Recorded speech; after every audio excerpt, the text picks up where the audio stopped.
Assalamualaikum warahmatullahi wabarakatuh.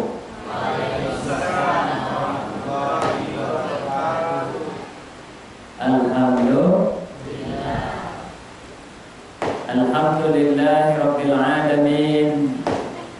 Wa bihi nasta'in ala umuri dunya waddin.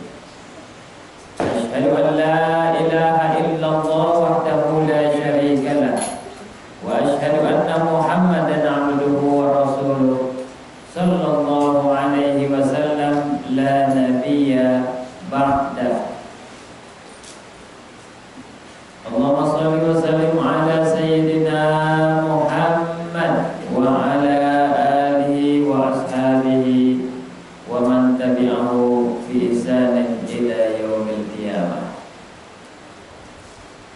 Bapak-bapak, ibu-ibu, jemaah tarawih mushola al-mu'min. Ini perumahan apa? Belum perumahan. Kalau sana ginting ya. Yang dimuliakan Allah.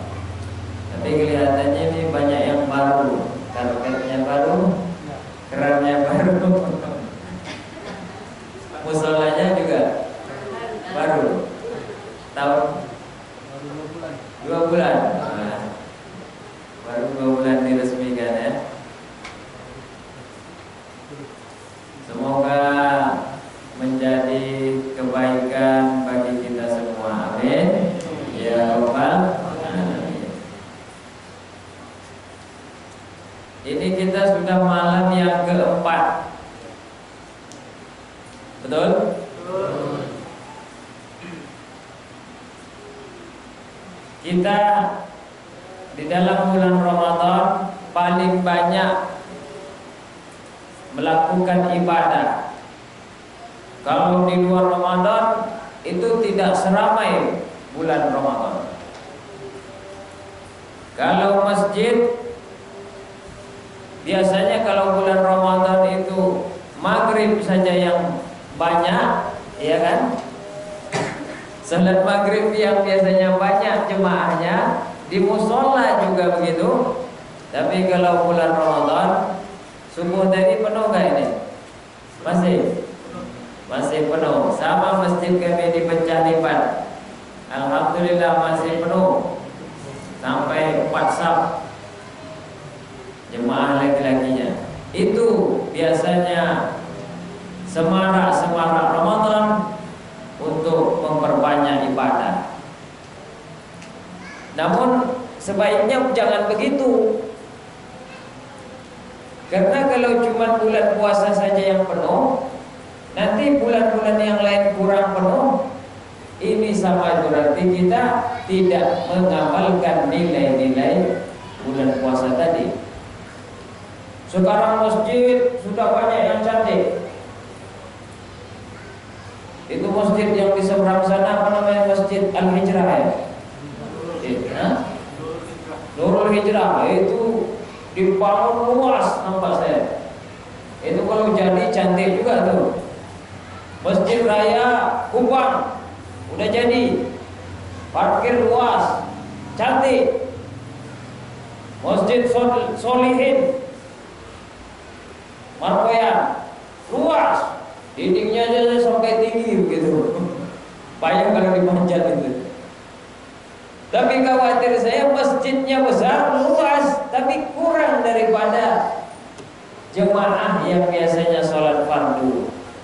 Oleh karena itu kita mesti imarah, membangun bagaimana masjid itu bisa terbangun, juga bagaimana jemaah-jemaah masjid yang ada di sekitarnya bisa terbangun jiwanya datang ke dalam masjid itu. Memang ini akhir zaman, Pak. Akhir zaman itu tandanya apa, Pak Ustaz? Akhir zaman itu gak akan terjadi kalau beberapa tanda-tanda kiamat itu belum muncul. Pertama, salah satu tandanya adalah banyak pasar ya. Pasar Indomaret, pasar swalayan. Jadi orang pikirannya apa? Belanja. Kalau orang udah pikirannya belanja, tentu orang pikirannya makan, minum, belilah, ya kan? Di TV iklannya banyak kan apa? Belilah, makanlah, minumlah, diskon, promo. Ke plaza begitu juga.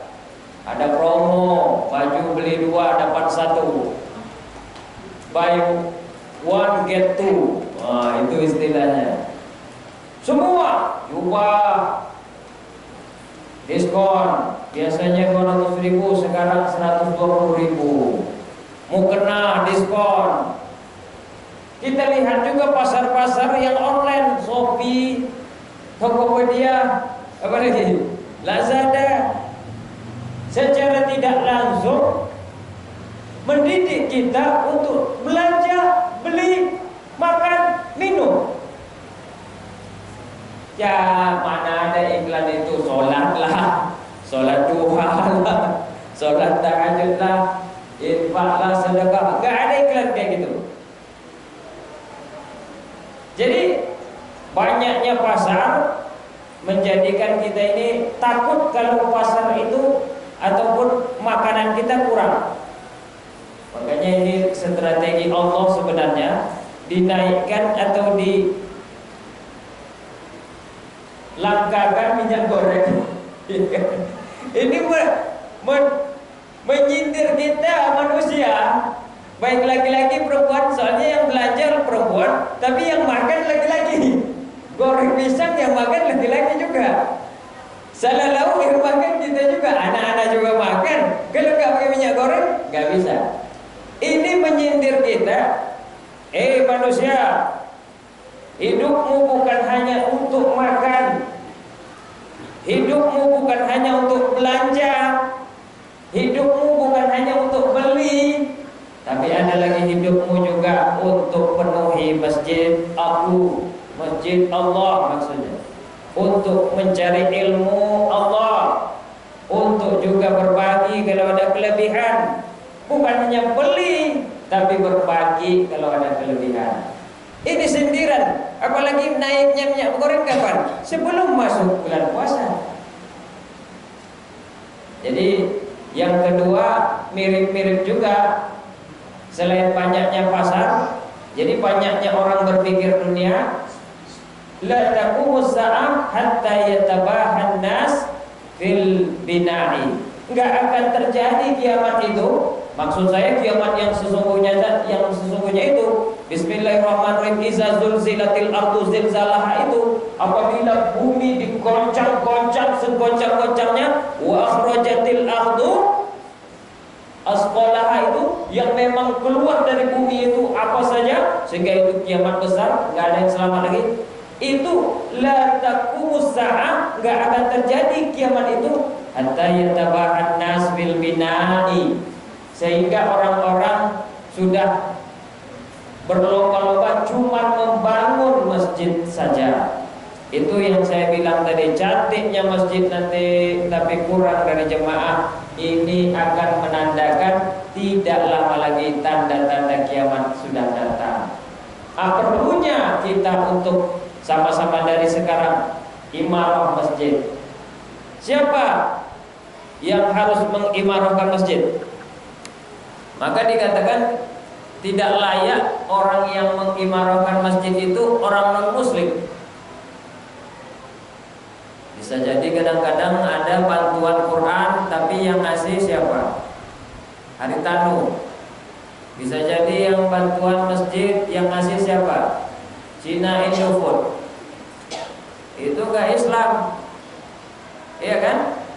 Mestinya kita, dan yang membaca Quran di dalamnya kita, setelah kita bangun, dan yang mengisinya kita. Makanya ada cara-cara untuk meramaikannya. Ini pertama nih, supaya masjid musola itu ramai, benahi orang-orang yang berkaitan dengan masjid. Maksud Pak Ustadz apa? Pemimpin sholat adalah imam. Imam harus imam yang pertama ilmunya ada, ya kan? Yang kedua fasih dalam membaca ayat. Jadi enak didengar. Kalau imam kita tadi, alhamdulillah lumayan lah ya. Enak itu. Ya kalau udah imamnya misalnya bacanya Bismillahirrahmanirrahim. Iya, itu tarawih gak usah 8 rakaat. 2 rakaat aja udah. Wah. Apalagi imamnya ngikut juga gitu. Nguap juga, aduh. Itu jangan sampai 10 malam 5 malam besoknya udah kabur semua itu.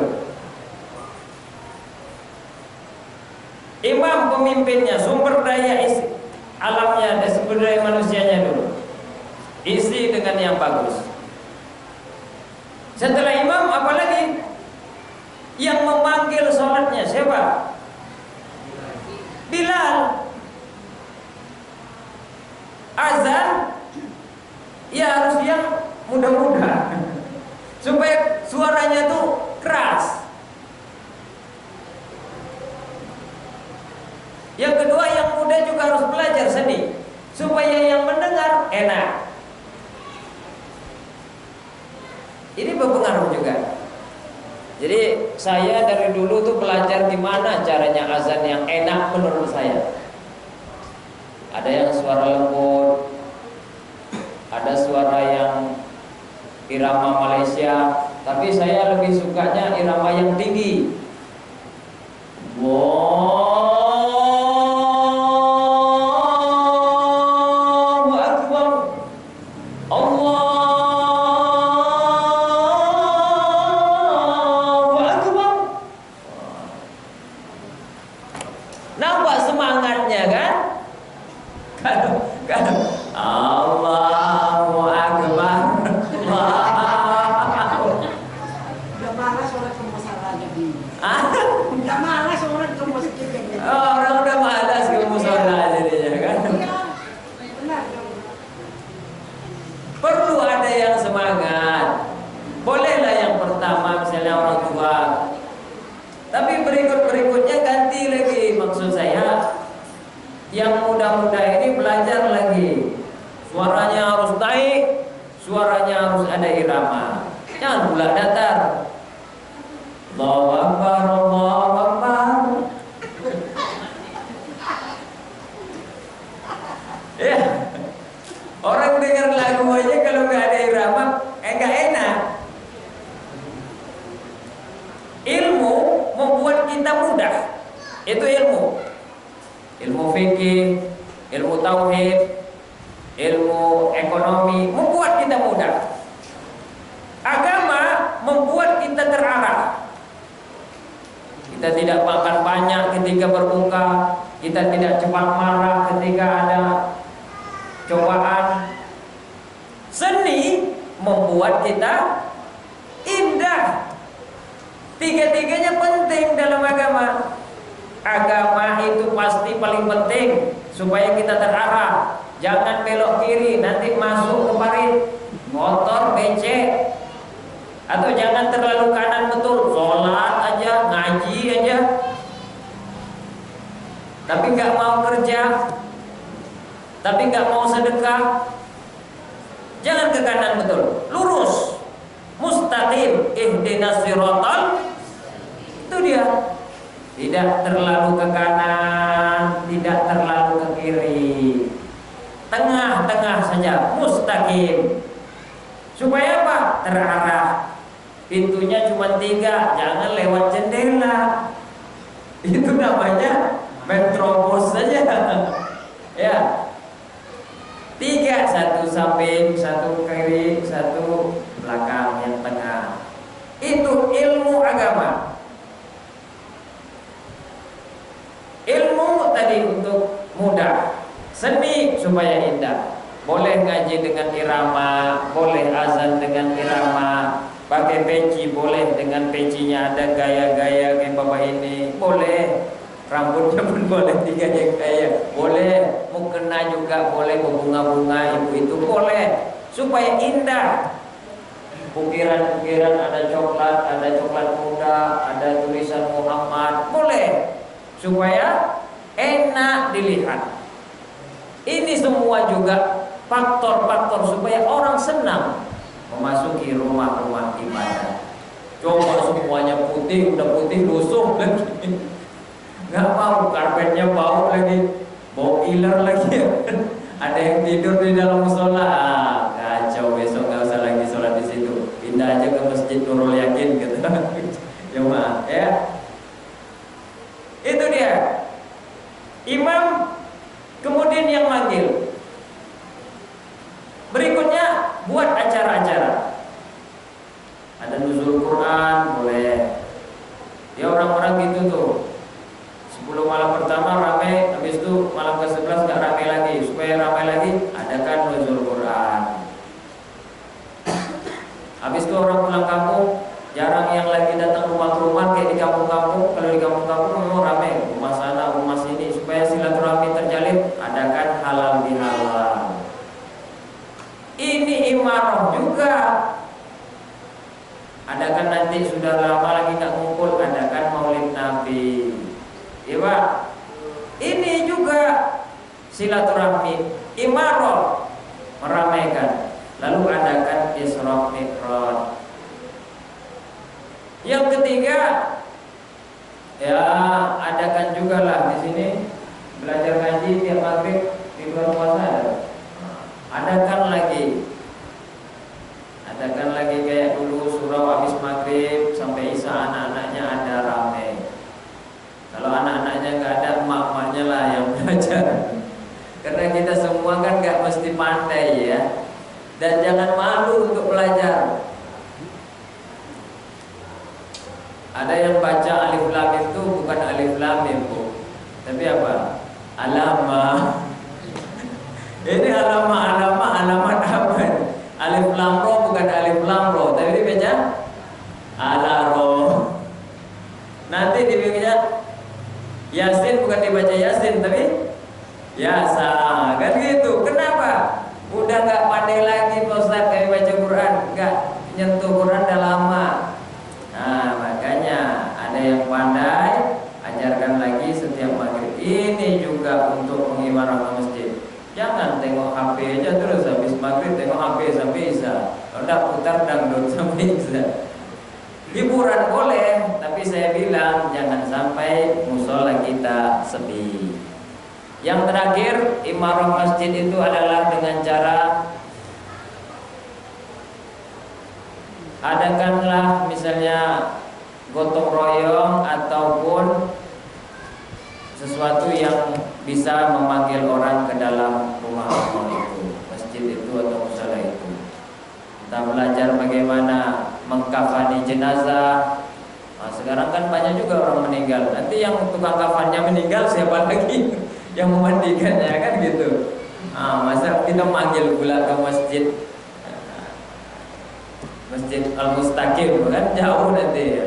Biasanya gitu, satu kampung tuh yang tukang mandikan yang pandai cuma ibu-ibu satu orang, bapak-bapaknya satu orang. Ah kalau dia meninggal dua-duanya gimana? Siapa yang mau mandikan kita lagi? Udah lo mandi sendiri aja kan gitu. Nah, ini juga penting. Nah, hal-hal yang bisa membuat ramai musola atau ramai masjid kita. Mudah-mudahan dengan begini Allah senang, dicatat oleh malaikat raqib, malaikat atid, pekerjaan-pekerjaan kita selama di bumi ini